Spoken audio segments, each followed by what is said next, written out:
Welcome in to the DNVR Avalanche Podcast, presented by DraftKings Sportsbook, the number one rated sportsbook app out there. I'm your host, Rudo, joined by AJ Haefele, as there is more than one series going on in the first round. We'll get to that in a little bit, but also have some news around the Avalanche as well that we can get into on this one, as currently up 1-0 on the St. Louis Blues. We all saw how game one went. Obviously, you're feeling pretty good about the underlying process there if you're the Avs. However, easy peasy. Bowen Byram, an option? Question mark? Apparently. Big news after game one was that the Avs came out of it healthy and that Bowen Byram was cleared. So Woo! Theoretically, 7 healthy defensemen for the Avalanche. Does it matter? I mean, yeah. Do I think it matters? Yeah, I think it matters.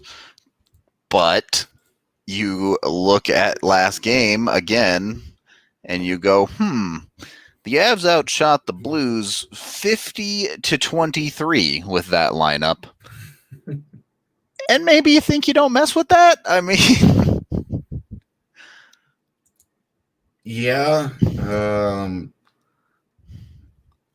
It's funny how things change as quickly as they can, right? Yeah. Because last week it was like Connor Timmins is tearing shit up. You can't mess with that. Yep. And then you get into last night's game and like Connor Timmins played okay. He's all right. There were some mistakes, some obvious things that you probably don't love. And the big thing is he played 8 minutes and 44 seconds. Yeah. Pretty minimal ice time. If you're talking, Patrick Nemeth played 18:43. 3 minutes of which were shorthanded. Sure. 15 which was always at 5-on-5 still. Always going to be his role. Yeah. I did love his 6 seconds of ice on his power play. Oh, yeah. Okay. He like steps on the ice as it's expiring and it's like, I'm on the power play. It counts. That's right. 6 seconds. Relatable, Pat. I think point being, it was the taking Nemeth out of the lineup for Bowen Byram was always going to be hard to do. Yeah, it was always going to be, you were going to have to put a PK guy in. Yeah, I don't disagree. You're not banned from super chatting, apparently. Colton, thank you for the super chat. You can ban people from super chatting? I don't know. It's so weird that you would be like, don't give me your money. Colton, no more. Yeah. Stop it. What? On our end, Colton, we definitely did do anything. Your super chats are very funny and appreciated. Yeah, I don't know anything about none of that. Yeah. In any case, a couple decent questions from chat here as well. Multiple people asking, have Byram play an Eagles game, get a conditioning stint, essentially, potentially. Yeah. I mean, that'd be seems great. Pretty easy to do, right? It would be great. Would it not be ideal to let him play with the Eagles tonight? Not play him tomorrow night, and then bring him in for game 3 on Friday. Yeah. So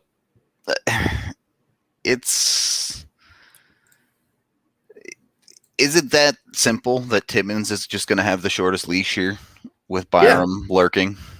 I think so.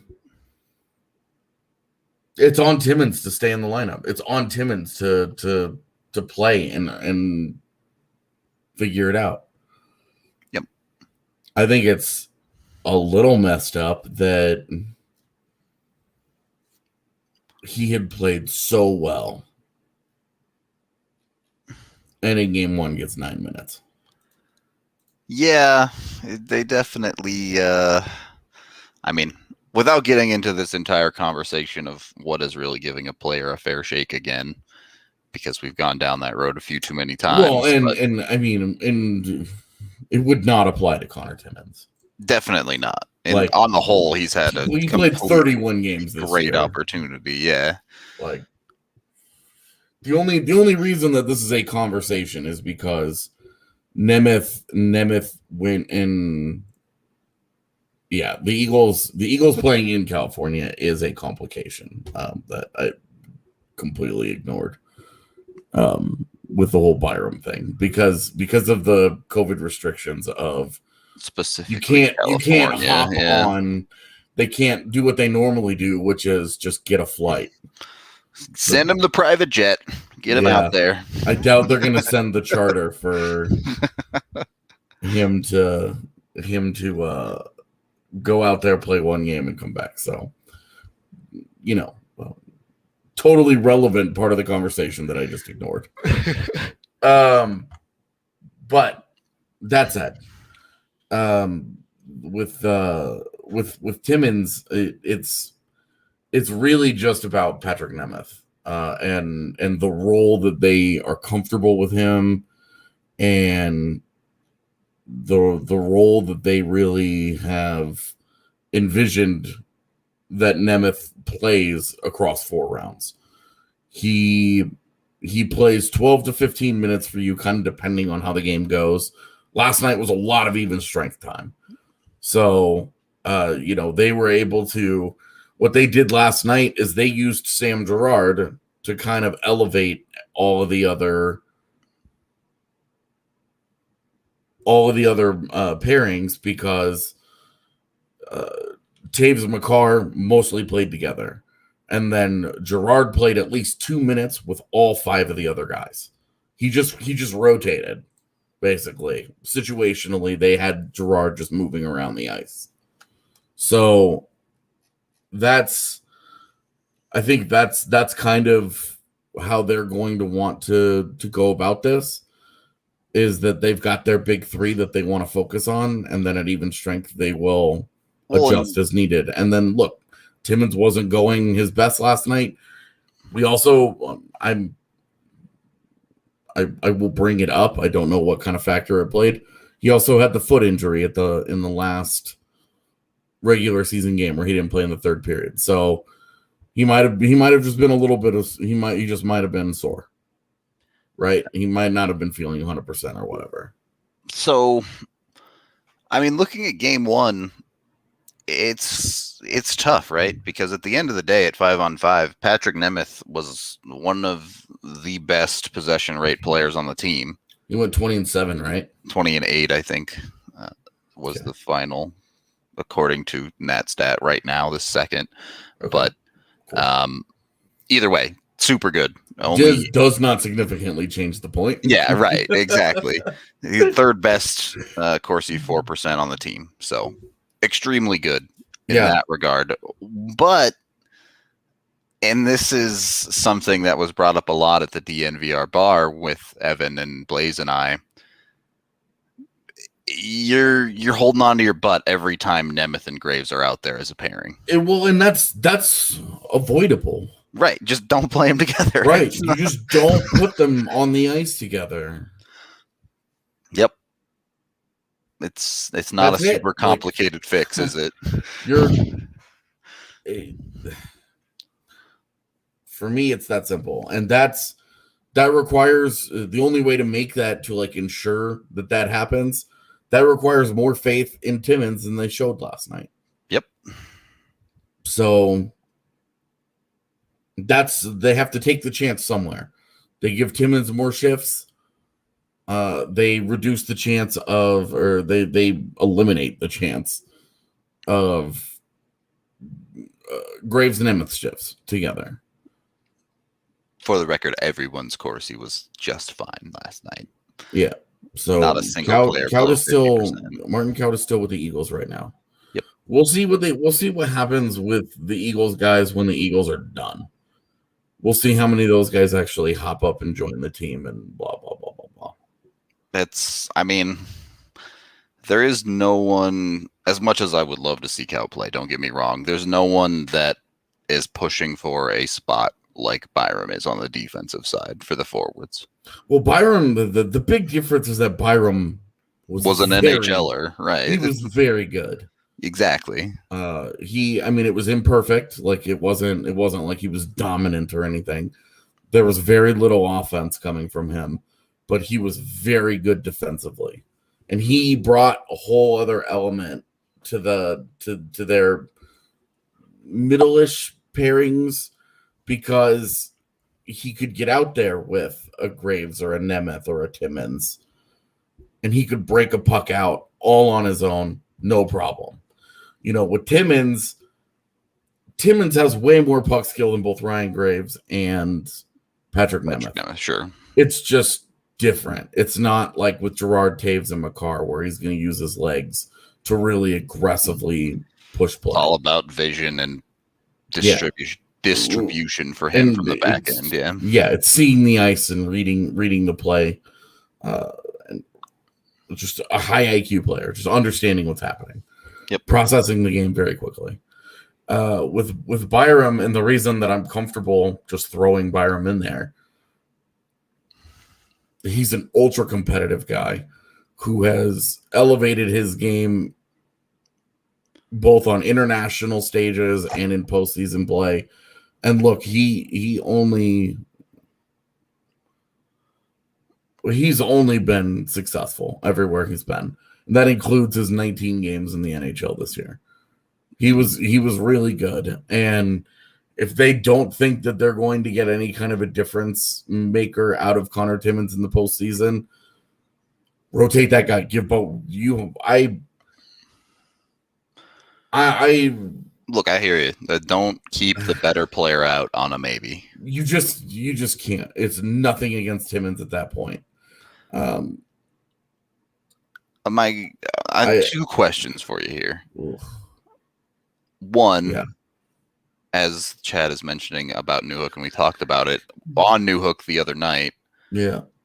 How different does time on ice look if Jordan Binnington doesn't stand on his head against the Avalanche in this game? If you're up 3-1 after the second period, those minutes are probably going to be a bit more spread around. Yeah, you're probably a little more. You probably roll lines a little more comfortably. Yeah. Look, in the postseason, the reality is that Ryan Graves and Patrick Nemeth are going to be used to help close games. Not exclusively, maybe not heavily, but those cats are going to be used for that.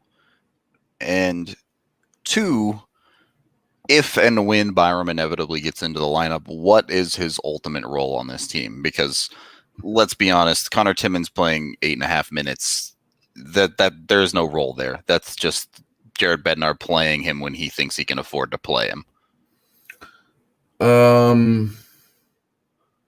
I think that's determined by how Byram plays that night.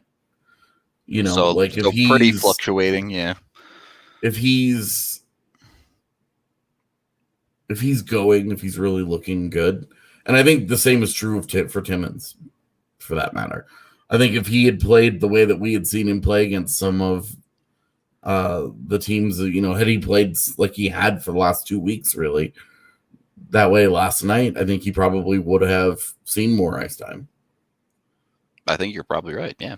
Why wouldn't you? But I don't know. But look, Bowen Byram's a special talent, and you make room for that guy. Let me put it to you this way: do you play him on the penalty kill? Byram or Timmins? Byram. Timmins, I think the answer is pretty clearly no, unless you have to at this point. But yeah, that's that easy. Yes, you put him on the PK. Look, I just think that Bowen Byram is just that's a talent that you make room for. I get you, and I don't disagree. But if you're actively targeting him with a role on the PK, does it not become easier to sit Nemeth potentially?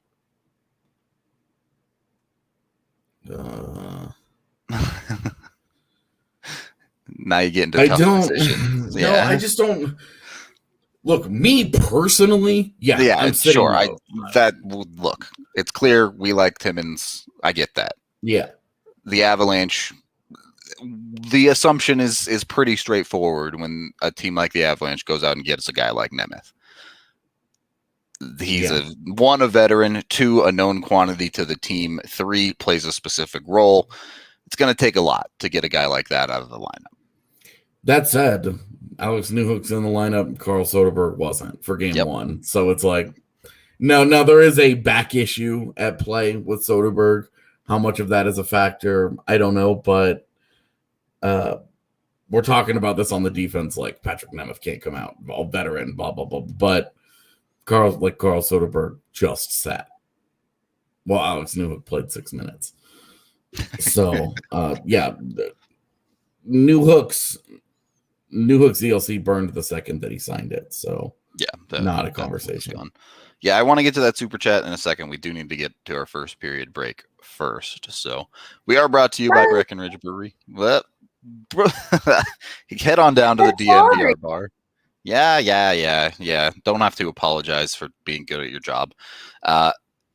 Breckenridge Brewery. Bunch of amazing beers. Can't recommend them enough. Also, they have hard seltzers now. You can find them at a local liquor store near you if they're in stock. They always go quick. We also sell them at the bar now, and they're there you go. And we're getting the lemonade flavor as well in the bar. Boom. So, y'all should just live at the DNVR bar. Let's be honest. It has everything you need. It's got alcohol. It's got food. It's got hockey, basketball, playoffs. Baseball, even if that's your thing. Just live there. It'll be easy. It'll make your life easier. Get yourself some Breck Brew. Also brought to you by Gabby Insurance. That's GABI.com/DNVR. Head on over there. It's completely free to use, and the average user saves $961 annually on their home and auto insurance. There are way too many people that we have as sponsors that are literally just giving you free money. Like, I don't actually mentally understand how we find all of these awesome partners that just give money to people. So take advantage of it and go to Gabby, get in there, save yourself a bunch of money on your home and auto insurance. Even if you don't end up saving money, it's completely free, as I mentioned. So you're good to go. Completely top to bottom. You will just get to see that you're getting great rates. So why not jump on it? Again, it's gabby.com/DNVR. Let them know we sent you over there. And sign up for a DNVR membership. You get the annual membership right now, just in time for all of our playoff coverage. You also get the free shirt. You get the mask. You can get big beers down at the DNVR bar. Tons of other stuff as well. Again, AJ's pretty good at his job, it turns out. So if you want to read his stuff, highly recommend the DNVR membership. I assume like somewhere upstairs it has a shower. I don't know for sure. I don't think so. I bet you that's somewhere in that building. There's a shower. Building. Yeah. Or at least like a spigot that you could stick a shower head on somewhere. It'll be fine.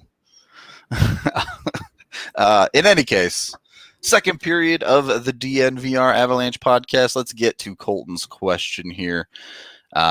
Do you think the Blues pivot away from a more physical game after the tone that was set by Landy last night? Absolutely not. What do they pivot to? Yeah, exactly. The Blues have one style, and it's either going to work or it's not. Yep. If the Blues want to get into transition and speed game, it's going to look a lot like it did last night, but Jordan Binnington's going to be screwed. Colorado scores. Colorado. Look, Binnington was great last night, but the Avs have always kind of been this sort of frustrating. They find ways to make goalies look good. Yeah, when they are not generating off the rush nearly as much. And those were his best saves last night. Yep. was when they were coming in transition. Just for funsies. Quite the chart from the Avs the other night. They got most of the zone filled up. The Blues got slimed. Yeah, needed a few more Mikko one-timers, I think, and they would have just about gotten the whole zone. But that's look, you can't have every shot be the highest quality in the world. Yeah, but it did feel a little bit last night like the Avs shooters, particularly in the first and second periods, were oscillating from right to the chest or miss the net entirely. Yeah. And then obviously in the third period, they kind of figured it out. But sure. I do wonder how much more the Blues have to give defensively, because let's be honest, that's where you want to see the physicality if you're St. Louis. Strong on the boards, rubbing people out, doing the things that slow the Avalanche down and deny them zone entries, let alone zone possession. Giving up 50 shots on goal is not something I would expect to see the Blues do again in this series. And if the Avs do it to them again, then I don't want to say the series is over, but the series is over, because that means the Blues just can't stop this team. So I'm of the opinion that they're going to struggle to anyway. Sure. I'm fine with that, but are they going to struggle to the level of 50 shots? Yeah, without David Perron, they really have a they massive really problem. Yeah. They don't have enough scoring talent. We talk about Colorado. Okay, you can put down one goal from their top line pretty much every night. You expect them to score once. Yep. Even strength power play, however it happens, you expect that unit to give you a goal. And then you work from there. Sometimes they give you more than that, and you usually win those games. You can't say the same with the St. Louis group. Yeah, definitely true. If they're not getting a well-rounded scoring game from their entire lineup, without Perron in the lineup especially, they're in trouble, period. Fun fact for this comment about how Nemeth was a chance factory. That's just blatantly untrue. With Patrick Nemeth on the ice at 5v5 last night, the Avalanche, 14 shots on goal, 2 against. They had 2 shots on goal with Patrick Nemeth on the ice last night at 5v5. Yep. Was there not? Scoring chances was 7-6. So there were some chances there. But that 6 also was not the highest number on the Avs. I mean, there isn't a single player on the Avs who was on for more scoring chances against than scoring chances for. Yeah. The closest was Comfer, which was just low event 4-4. Yeah. The Comfort low event thing is just a fact of life at this point. Yeah. It's just like a thing that you go into a game expecting. Yep, for sure.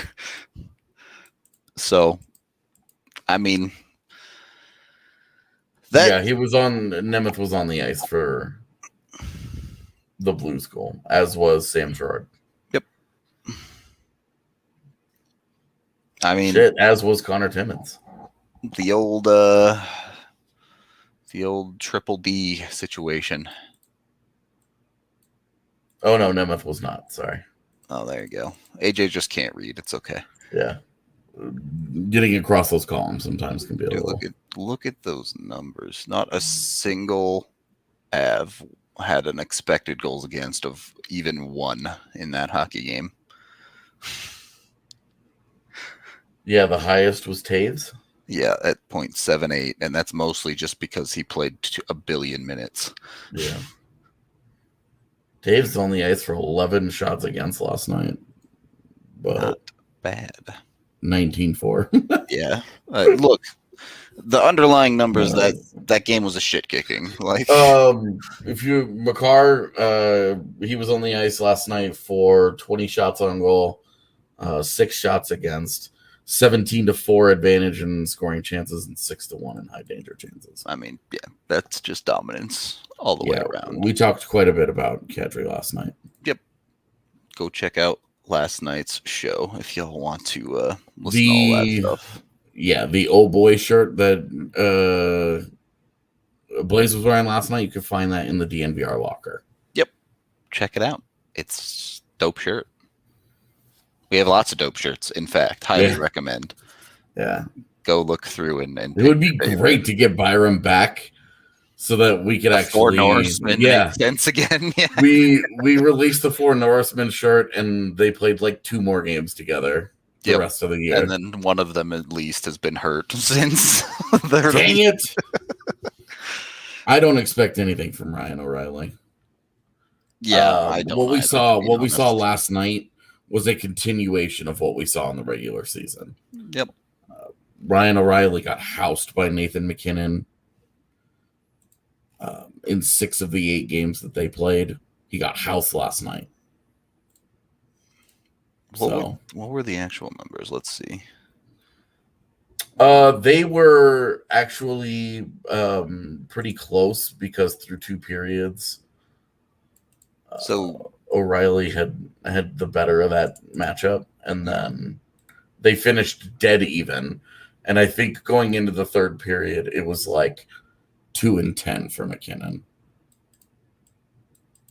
Yeah, and I mean, you look through scoring chances for were 7-4 ultimately. Bar will be open for all of the games. Yep. Bar will be open for every single one. I will be there for every game. AJ will be there for the ones he's not working. Yeah, I will be there for all of the road games and then half of the home games. So yeah. Let's see. There was another question in there somewhere. Chat questions. I don't know. I didn't see it. I can't answer anything about hats. I don't know. At the locker? Not sure. Yeah. Yeah.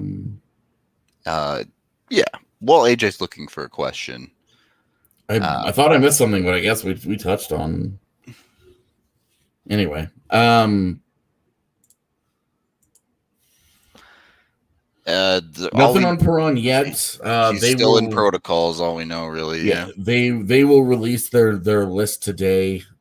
Gets released in about an hour and 20 minutes. So we'll see. Look, all I'm gonna say is it's really weird that David Perron apparently has like different rules being applied to him, where there's a chance that he just pops off this list whenever. I seem to remember there was not that long ago Mikko Rantanen ending up on the COVID protocol list when he didn't have it. And he ended up stay there for like 7 days. 5-6 days. Yeah. He missed like right around a week worth of games. Yep. And I'm just like, if he tested positive, it's supposed to be just 2 weeks. You're just out 2 weeks. Yep. And if he's out 2 weeks, that's the series. No matter how you slice it. Yeah. I don't know.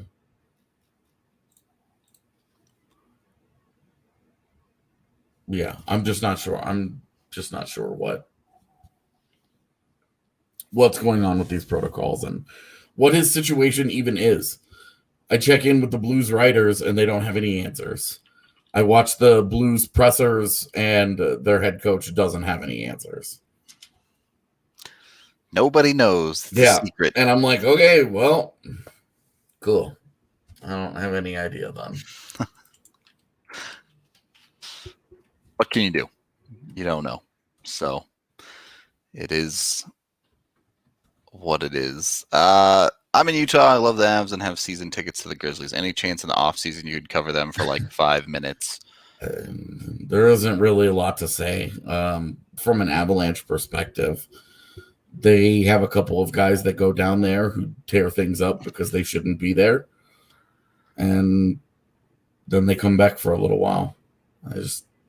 The one thing I will say that could be interesting next year is with the cadre of goalies that the Avs are going to have, you may see some interesting goaltenders down there when it comes to the Avalanche. Yeah. But the reality is, for the vast majority of skaters, if you're spending significant time in the ECHL, you have a very small chance of making the NHL. Yeah. So it's and it's tough to cover the ECHL because those rosters, you think the AHL rosters are fluid. ECHL rosters are just like line changes after every game. Yep, it's just maximum chaos down there. It's interesting. Particularly Utah is also tough because they play on Olympic ice for reasons. And so even the goalies, it's like, well, this isn't a 1-to-1 comparison, but it's still fun hockey. Don't get me wrong. I covered the Eagles when they were in the ECHL for a while, but in relation to the Avs, there's not a ton there. David Perron, Craig Berube just said that David Perron is still in COVID protocol for at least today. For at least today, huh? Okay. Well, guess ask again tomorrow, says the Magic 8 Ball. Yeah, pretty much. I don't know. It is what it is, but in any case, we do need to take our second period break before we talk about some of the other series going on. We are brought to you by DraftKings Sportsbook, the #1 rated sportsbook app out there. Basketball playoffs right around the corner. They're bringing back the Hammer the Over promotion when you sign up with code DNVR with a new account. All you have to do is bet the over on the featured basketball playoff game. For every 1,500 people that do that, it lowers the over number by 1 point. I've said it every time so far, but last time they did this promotion, the over reached 0 points. So one basket will win you money with this promotion, essentially, as long as you spread the word and get everybody betting on it. It's super easy. Just go in there and win yourself some free money by betting an over of above 0. $25 maximum bet there. Of course, if you want to bet on the playoffs in hockey, you can do that as well. They have amazing odds boosts every single day for all of the major sports. So you got baseball, football in there as well. They also have college sports, other crazy stuff that you can bet on. Whatever you're feeling with DraftKings, highly recommend it. Must be 21 or older, Colorado only. See DraftKings.com/sportsbook for details. You have other terms, restrictions, and conditions that apply. Again, $25 max bet for the Hammer the Over offer. Gambling problem, call 1-800-522-4700. Also, sponsored by Chevalier Mortgage. Both Mike and Virginia have been in the business for quite some time now. They're locally owned here in Colorado, just like us at DNVR. So they're kind of our people. Big sports fans as well. Check them out today. They can get a great home loan rate for you, but not just that, because Mike is a certified financial planner as well. So they will look at your entire big picture and get you exactly what you need. Plus, when you head to DNVRmortgage.com, you can get a free consultation from them, which obviously awesome. But you also have a chance to win a free DNVR shirt. So you might as well at least go get signed up for that. Jump on it. Do it today. You can call Virginia directly at 303-257-6578, or again, go to DNVRmortgage.com. Michael Chevalier, NMLS 1931006. Virginia Chevalier, NMLS 1910631. Also brought to all of y'all amazing people by Solace Meds. You can head over to one of their 4 locations in Colorado. They have one up in Fort Collins, a couple here in Denver. I believe they have one in Colorado Springs as well. So if you're along the corridor, they have you covered. If you also happen to be in Oklahoma City, they have a couple of locations there. So you can find them get in there. They have a bunch of amazing deals. You can get 20% off at checkout with code DNVR20, as well as with a couple of holidays coming up. Just past Mother's Day, they did a buy 3 get 1 free deal there. They're doing that again for Memorial Day when that swings around. So keep your eyes peeled for those good deals on the holidays from Solace Meds. You can't go wrong here. You can go online if you want to purchase from home. That's SOLACE meds.com. Or, of course, you can go in store and get that 20% off. Look, great deals, great products. Check them out. I feel like I've covered that pretty well. So, yeah, Solace Meds, third period of the DNVR Avalanche podcast presented by DraftKings Sportsbook. AJ, why is every series boring except for the Battle of Florida?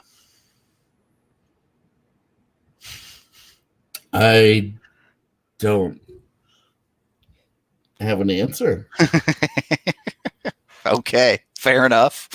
Look, the other series aren't that boring. It's just game 1 of Tampa, Florida was on another level. It was definitely different. It definitely hit different. It was that good. Yep, for sure. So that one's been fun to watch. We watched quite a bit of the Boston-Washington series just because that's what happens to be on earlier. That one has gone to overtime twice. And a trend throughout the playoffs. Lot of overtime games early so far. I was getting ready to tweet out as the puck was going through the neutral zone on the first shift of the third period. I'd started to send a tweet. I started to type up a tweet that, it's another close game. Here comes in overtime. The third period, like very on brand, and then the Avs scored, and I was like, delete. Yep. Them scoring 30 seconds in, it was like, oh, that might be game. Yep. That very much that third period, they got the immediate goal, and it was like, cool. So this game's over now, as it should be. The Avs sit in the same place as pretty much any other team so far in the playoffs, right? It's only one win. The rest of the series is still yet to go. There's a lot of work to do. Yeah, for sure. So they've got to climb that mountain once again. They got to start over from scratch and reclimb it tomorrow. Yep. On the plus side, they are not Vegas, and they don't trail by 1 in their series either. So, yep, losing 1-0. Game 1, losing game 1 at home. I mean, just ratchets up the pressure. Yeah, so much. True. Because you have to win game 2 at that point. Like going down 2-0 and then going on the road for the next 2 games. You're in deep trouble. It's the worst position you can be in. So, you win game 1 and you're like, okay, we've guaranteed a split in this city. That's not you're not getting home ice advantage with the understanding of woohoo, we're trying to split. But at worst case at that point, that's where you are. I mean, particularly in that series where Minnesota has been a house of horrors for them. Yeah. But I mean, you look at how big is that goal for Boston last night. Yep. They get that, they win in overtime. Instead of going down 2-0 in the series. They play like 40 seconds in overtime. So it's not like, it wasn't like they played a whole other, a grueling, everyone's exhausted tomorrow, not the case kind of thing. Exactly. They played 40 seconds and got out of Dodge. It's just, it's tough. Like, it just makes life harder. I know that there are, like, you can survive it, of course, but it just makes your road that much tougher. Yep. So, and I know the Caps in 2018, they were down in every series that year. They trailed in all 4 series and then won that cup. It happens, and look, it's absolutely doable, but you don't make life easy on yourself if that's the way you go about it. Yeah.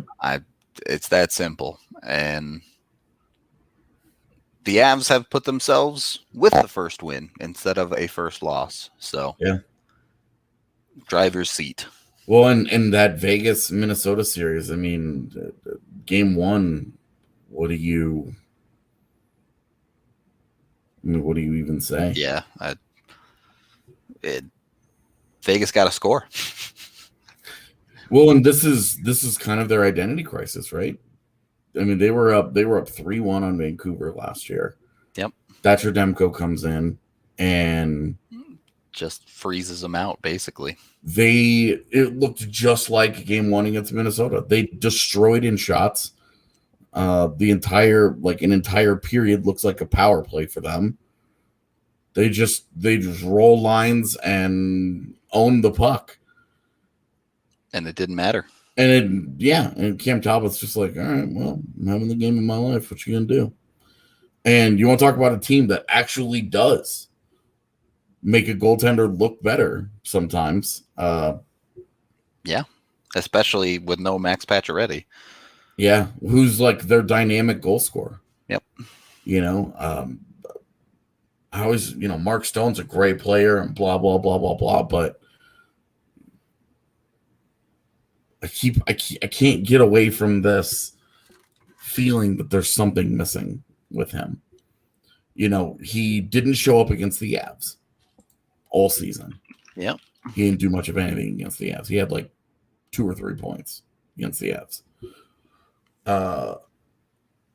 And then game one, it was like, okay, like you're a possession monster, but Max Pacioretty being out, I mean, they just can't score again. And this is the same thing that plagued them last year. And then even the series that they lost against Dallas, they just couldn't score goals. Dominate possession, can't score goals. Stone, I'm not going to take anything away from him, but he's never been a 30-goal scorer in his entire career, which, don't get me wrong, he consistently scores 20. Great player. Yeah. But he's a phenomenal two-way player. So disruptive. There isn't that McKinnon level. There isn't that Mikko level of offense where you expect him not just to get a point, but to put the puck in the back of the net most nights. Yeah. Imagine if Landeskog was Colorado's best offensive player. Yep. That'd be pretty much where it is, I think. Because those guys are pretty similar. Landeskog's not quite the dominant defensive force. He's very good, mind you. Role-wise, they're identical, basically, in that regard, right? But he does not. I mean, Landy has a 30-goal season under his belt. Yep. So, I don't know. Landy's better than Stone, guys. Not get crazy here. I understand it's real easy to be super high on Gabe Landeskog after he absolutely dominated a playoff game last night. But Mark Stone is very, very good in his own right. Yes, Mark Stone is a better player than Gabe Landeskog if I had to ask, or if I had to say, but I would say that they are comparable. Yes, I would agree with that as well. Mark Stone is not a male model. It is true. Landy's got him in that category. It was so for one of the funniest things that happened on social media recently was somebody joked before the season ended that Ty goes to the team that's hotter, that has the hotter captain. And somebody posted a picture of Mark Stone, like a Vegas fan, sent us a picture of Mark Stone, like it was, like that was their case. And I was like, "You're kidding? No shot, bud. No shot. Like, you're kidding." So a Vegas fan sent you that the hotter captain win. Yeah. Oh, and I'm like, I was mistake, bud. I was like, look, Mark Stone does a lot of great stuff here, but Not even in the same league when it comes to being that. hotter than Gabe Landeskog is not part of his resume. Stop it. There's another shirt. You can buy the Man Rocket shirt. Oh, such a good one. Oh, your wife found out that you secretly named your second kid after Landy. Interesting.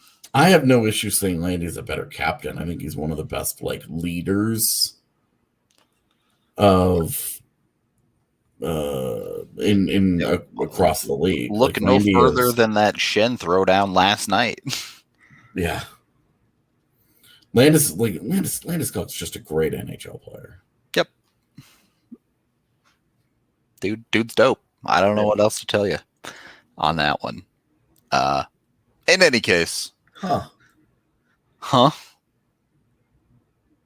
Yeah, I'm just looking at some things, comparing the two. AJ's gonna write a 3,000 word piece tomorrow on why Landy's better than Mark Stone all of a sudden. Just flipping through some things here real quick, God. just out of curiosity. God. Here we go. Yeah, anyway. I mean, as far as the Avs are concerned, Landy does his job. Landy's a perfect fit for them. Mark Stone's a perfect fit for Vegas. Both teams are extremely happy with the situation that they have. This isn't. Gosh, this is not. Yeah, 2,500 words. In any case, look, playoffs are still young. A lot of interesting stuff. I'm excited to watch a bunch of games tonight again on the Avs night off. So should be a fun time going all the way through. I can't wait for Tampa, Florida to go again. That one didn't break the way we predicted. So, well, I guess we all picked that series in 7, so it's fine. Yeah, and it's I picked the Islanders in 7, and it's okay, well, we still have a long way to go. It's 1-0 here. I picked a 4-3. When you're picking in 7, one game doesn't mean as much. Yeah. Any case, I guess we're done for today, AJ, unless you have some final thoughts. Yeah. Yes. Sorry, I was trying to see what's going on with the Canucks Jim stuff. Benning is doing some things and potentially bringing in the Twins, which makes perfect sense. Yeah, that's what I was. So that's what I see is just that the Sedins might be involved in some case. I mean, that's got to be the least surprising thing in the history of time. It's so strange to me. I don't know. You can't find other hockey people. You have to immediately just be okay, well, the Twins retired. Now they can run our franchise. I say that, fully understanding that Joe Sakic is Colorado's general manager. Dude, how awful. What if it's like a Sakic and Waugh situation and one of the Twins sucks at their job? How rough would that be? How funny would it be if one of the Twins has to fire the other one?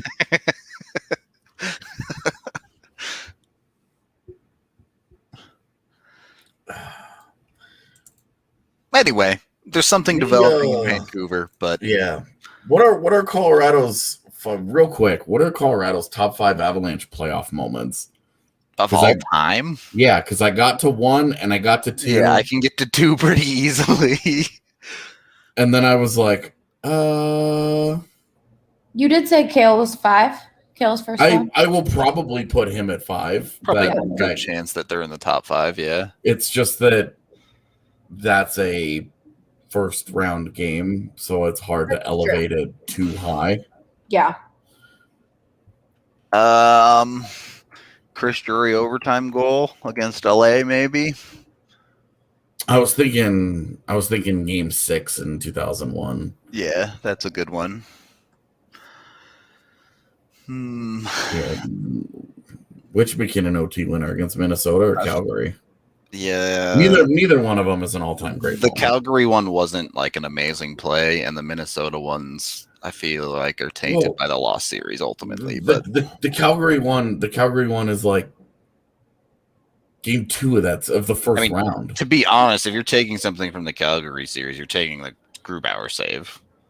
No, I'm taking Makar's first game. Yeah, like Makar is in there, but I'm saying if you're taking something else from that overtime, like you're taking the Grubauer save, right? The save was way better than the goal. The Kadri last 10-second goal is pretty dope. But like all time, maybe like the list of top 10. Also, that Kadri goal was in the round. Yeah, that it's always going to be in this super weird space of is that even really the playoffs? Yeah, yeah. Someone said number 4, Joe Sakic penalty shot. The Forsberg game against Florida is. Yeah, I think that's a great answer. Joe's OT rebound winner against Blues in 01. Yeah, again, that was a 4-1 series. Yeah, it's tough. Yeah, it is. There's just there's a lot of moments if you're going for top 5, and it's a weird conversation, right? Because all of those moments in '96 and 01 accumulate to the moment of them winning the cup. So and it's like Forsberg scoring. Oh, it's funny how many Forsberg moments all of a sudden are popping up. Turns out that guy was pretty good. Forsberg scoring to secure the Red Wings series win in '96. Like, you just beat the team coming off the best regular season ever. You weren't supposed to. That's the way it goes. Now you're on your way to the Cup Finals. You know, is our list really just going to be Forsberg and Forsberg and Forsberg? I'm okay with it. Yeah, I mean it's obviously Uwe Krupp's OT winner is going to be number 2. Yeah, Krupp is number 2. Obviously, I think the Forsberg Florida in history of time is number 1. You can give the Forsberg game 3. That's fine.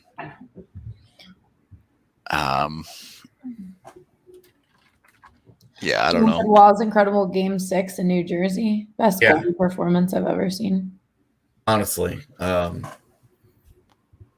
should be at least in the conversation. That's why I mentioned it earlier. Is game 6 in 01 against Jersey. I mean, that was something.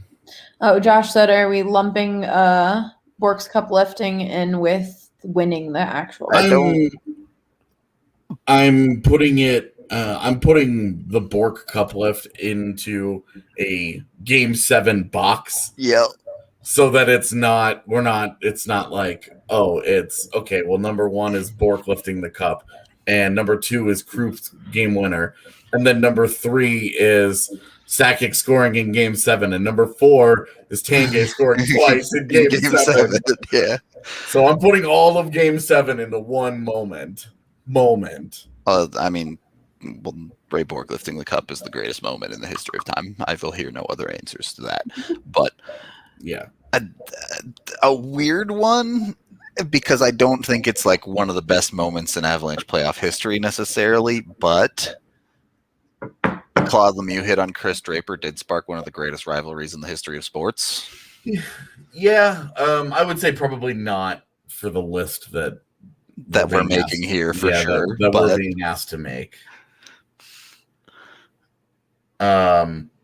But definitely memorable. Landy's empty net goal against the Blues was a regular season game. Yep. So that's disqualified. Great moment though.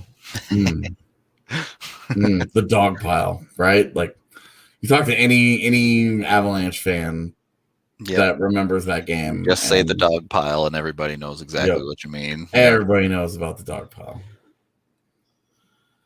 All right.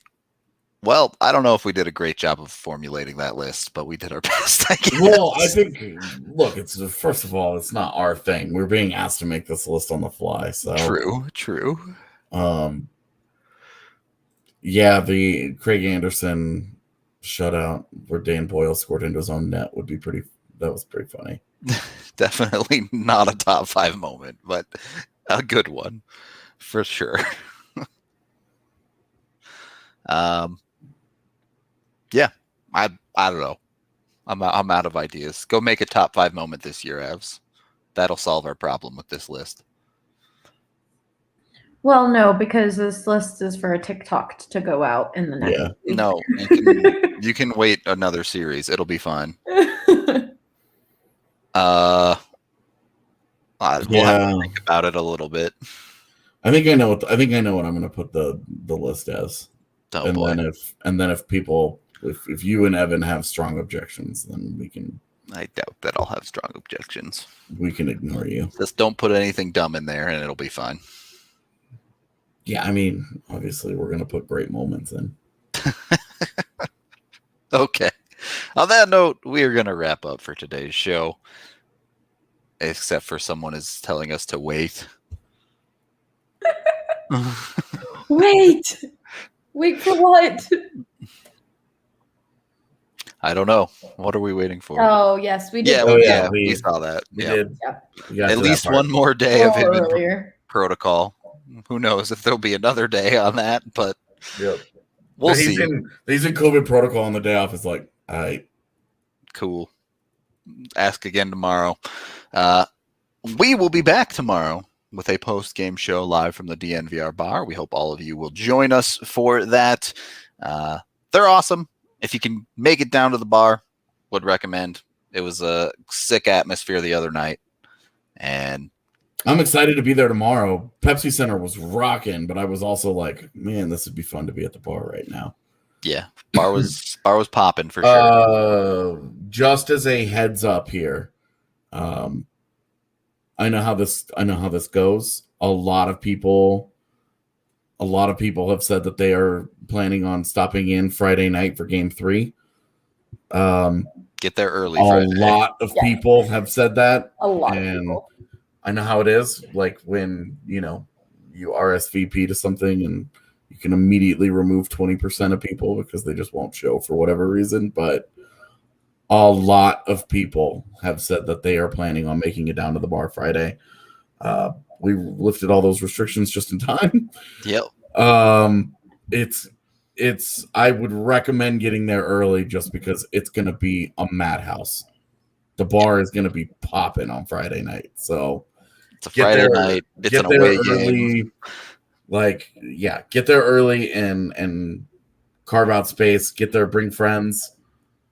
It's gonna be a great atmosphere. Yeah, sure. Yesterday on a Monday, we were filling up at least an hour and a half beforehand. There were a few spots later on. A few people got there a little later, but it's a Monday and it was an 8:00 game. Friday. It was also rainy and miserable. And it was also a home game, so many people were actually at the arena. So we're expecting Friday to be pretty crazy, so much fun, but definitely get there early just to make sure that you get a spot.